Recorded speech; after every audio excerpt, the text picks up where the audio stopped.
the anchor disguised as a lifeline. In a desperate struggle in the ocean, a drowning person might clutch at anything that floats. Even a heavy anchor disguised as a life preserver. This frantic grab for salvation, driven by panic and exhaustion, would only pull them deeper into the abyss. The very object they believed was their rescue becomes the instrument of their demise.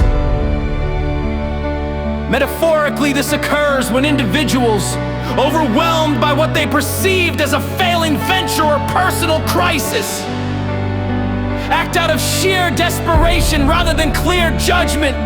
They eagerly grasp at the first apparent solution, often a risky shortcut or a too-good-to-be-true offer, believing it to be their necessary rescue. In their vulnerable state, they fail to see the hidden weight and true nature of what they are embracing.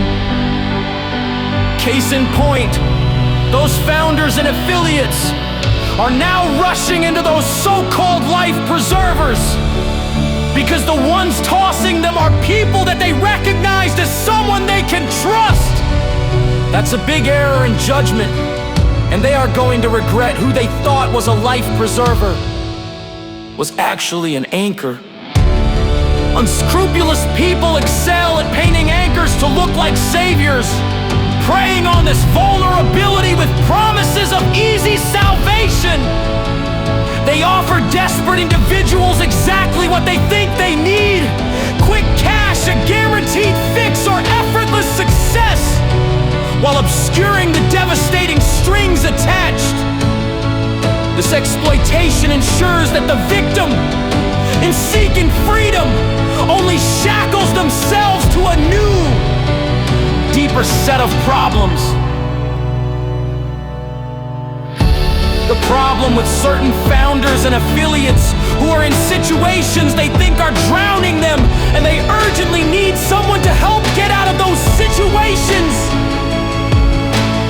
The company that they think is not urgent enough to help them should also know that the designer of this company, Mr.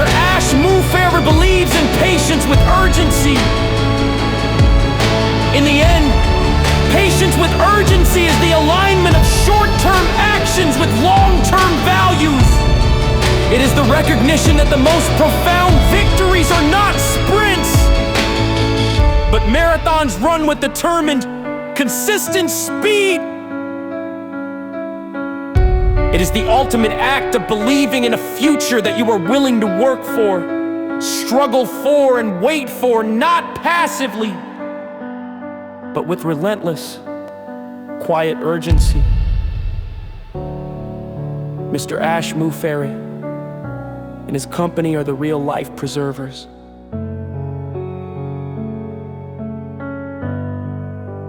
Not fake,